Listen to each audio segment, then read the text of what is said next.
Estamos juntos mais uma vez. Nós vamos agora para a nossa terceira aula e vamos discutir, vamos dar continuidade àquela discussão que nós paramos na última aula. Eu acredito que vocês estão indo lá, né? Na nossa rota, olhando o material. Façam isso.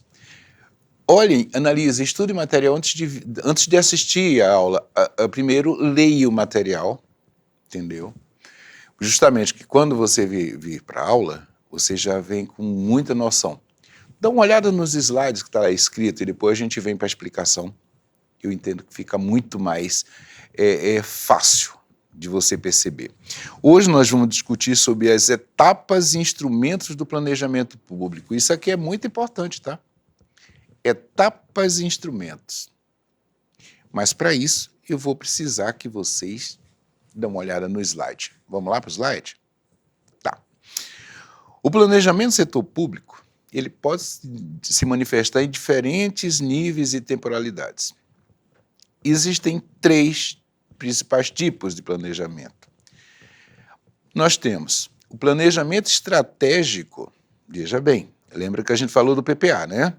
Lembrem, PPA estratégico é de longo prazo. Ele define a missão, a visão e os objetivos amplos do governo, seja ele estadual, municipal ou federal. Nós temos o planejamento tático, como a gente chamaria, o meio de caminho. Ele é de médio prazo. Ele traduz as diretrizes que foram determinadas no planejamento estratégico, transformando em programas e projetos por órgão ou área. E temos o planejamento operacional, é aquele que parte realmente para a materialização, para a execução. Ele é de curto prazo. Ele organiza as ações concretas, recursos e cronograma para a sua execução. Vamos tentar vamos entender um pouquinho melhor assim, em termos de pirâmide. Imagina uma pirâmide. Então, na ponta da pirâmide, tá? Aliás, imagina uma pirâmide e divide ela em 3. Na ponta dela está o planejamento estratégico. É o que é. Quem faz o planejamento estratégico é a alta administração, a alta gestão, no caso. Governador, secretários, são eles que pensam isso aí. No meio da pirâmide, você tem o tático, entendeu? É que imagina o que foi pensado aqui em cima, como é que isso pode se materializar, como é que a gente vai executar isso. Eles começam a imaginar e escrever como isso vai acontecer, imaginando até quais são os departamentos. Quando chega no operacional, que é a base, é que a coisa começa a executar propriamente dito. Mas é necessário ter esse planejamento. Primeiro, como é que eu vou fazer? Como devo fazer e começar a fazer propriamente dito. Nós temos alguns problemas ainda no Brasil. Nosso planejamento ainda tem muita deficiência. Entendeu? Veja bem, a ação de vocês enquanto bombeiros militares, vocês são treinados constantemente para sair para execução de uma demanda, certo? Vocês não chegam lá e dizem, meu Deus, como é que a gente vai fazer agora? Está acontecendo esse evento, como é que a gente... Não, vocês são treinados para saber a sequência, é por isso que vocês têm procedimentos operacionais padrão.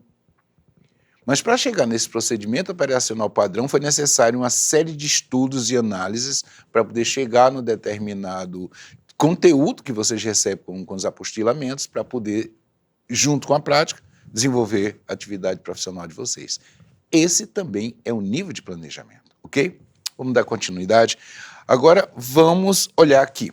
Os níveis de planejamento estratégico se complementam e sua articulação é indispensável para garantir a efetividade. Quando se fala efetividade da política pública, você imagina a eficiência e a eficácia, que somados da efetividade. Ou seja, fazer certo da forma correta, da melhor maneira possível. Isso é efetividade. O insucesso de muitos programas de governo decorre da desconexão entre o plano, onde as ações operacionais são implementadas sem um norte estratégico ou sem articulação. Pensa comigo, Se a gente imaginar, vamos partir para o churrasco final de semana, é uma coisa que muita gente gosta, né? Então vamos reunir as famílias. Então como é que a gente começa a imaginar isso aqui? Vai ser um churrasco? Sim. Onde? Quando? Para quantas pessoas? Dessas pessoas, quem come carne? Quem não come carne vermelha, mas come carne branca? Quantas pessoas tomam bebida alcoólica? Quantas não tomam? Quantas não tomam refrigerante, tem bebida alcoólica, só toma suco? E só toma suco se for natural, e aqueles só podem tomar suco mesmo se não sendo natural. É uma série de detalhes. Esse ambiente, ele comporta todas as pessoas que estão para ir para lá? E se no dia chover? Nós estamos num período de chuva, num período de estiagem.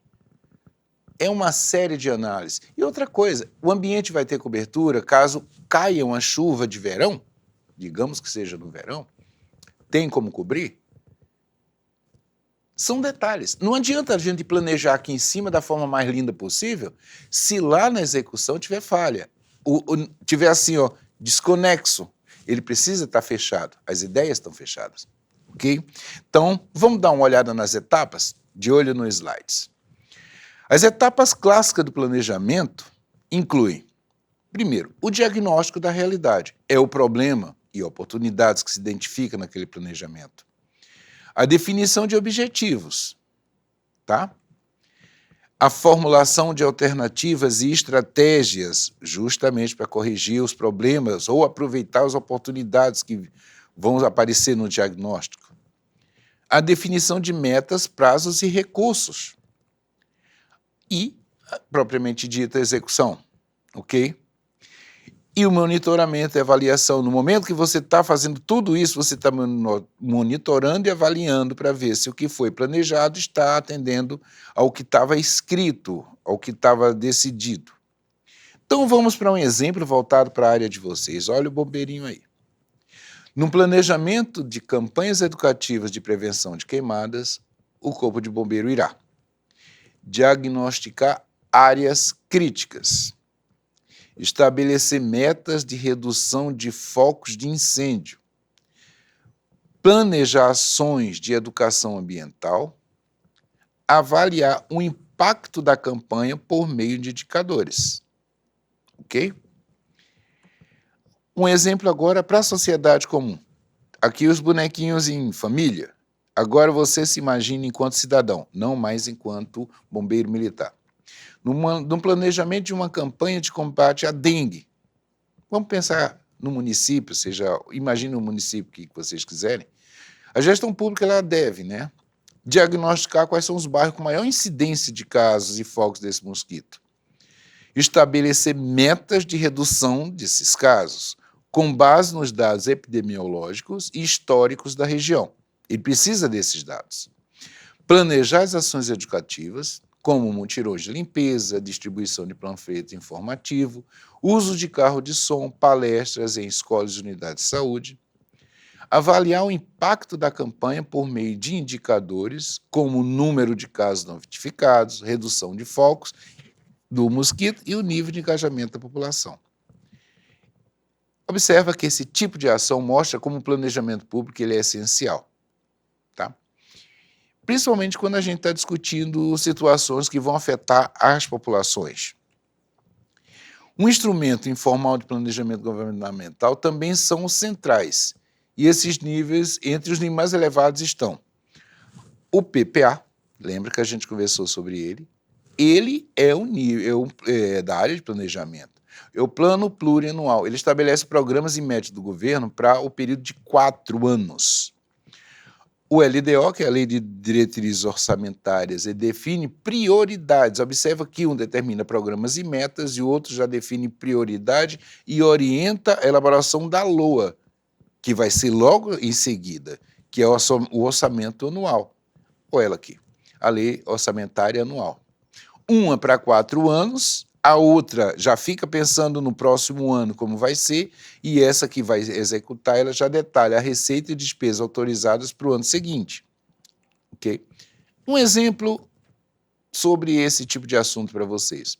Vamos dizer que o governo do estado do Tocantins, ele decide modernizar a frota de viaturas do Corpo de Bombeiros, incluindo caminhões de combate a incêndio, viaturas de salvamento e veículos de resposta rápida.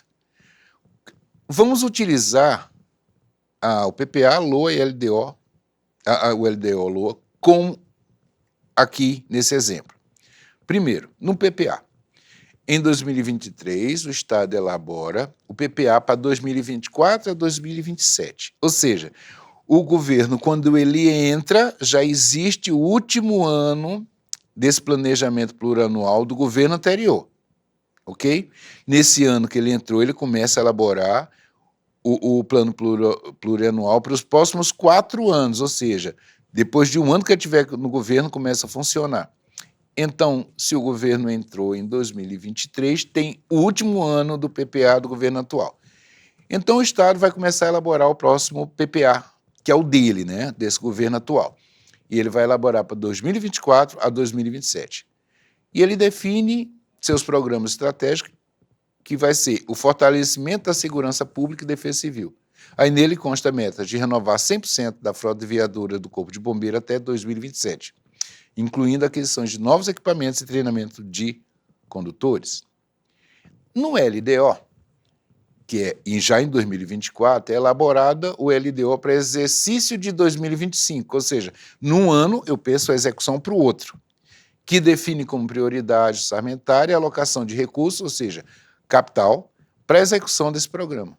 Eu não vou ter que comprar veículos, e a LDO também estabelece a regra para a contratação, execução e acompanhamento dessas aquisições.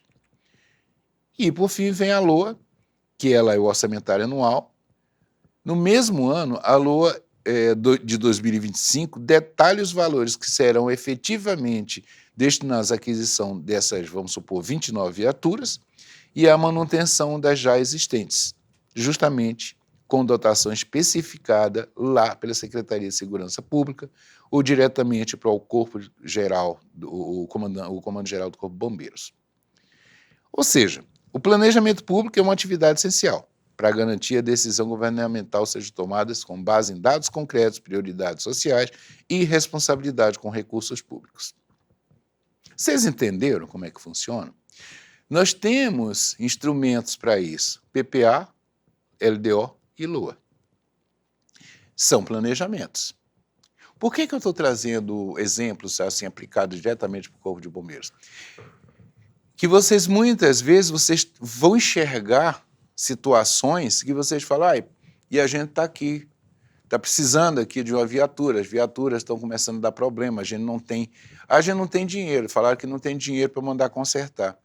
Por que esse dinheiro não está sendo levado para o conserto? Existe uma previsão lá atrás, lembra que eu te falei? O dinheiro que nós depositamos, vamos entender como depósito, no pagamento de impostos e taxas e tudo mais, entregou para o governo. Esse governo, ele, através de identificação de prioridades, lembra na outra aula que eu falei sobre a importância de participar desses planejamentos participativos, onde você pode opinar? Pois é numa dessa que as pessoas não estão presentes e uma das necessidades fica apagada.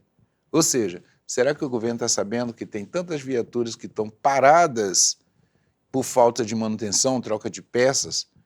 E quanto mais tempo parada ela ficar, menos probabilidade dela voltar a ser utilizada. Ou seja, ela vai terminar se tornando, literalmente, lixo. Entendeu?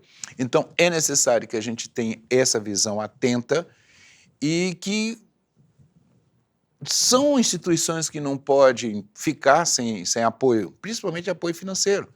São instituições que cuidam da sociedade, assim como vocês cuidam. Ok? Espero que tenha ficado claro.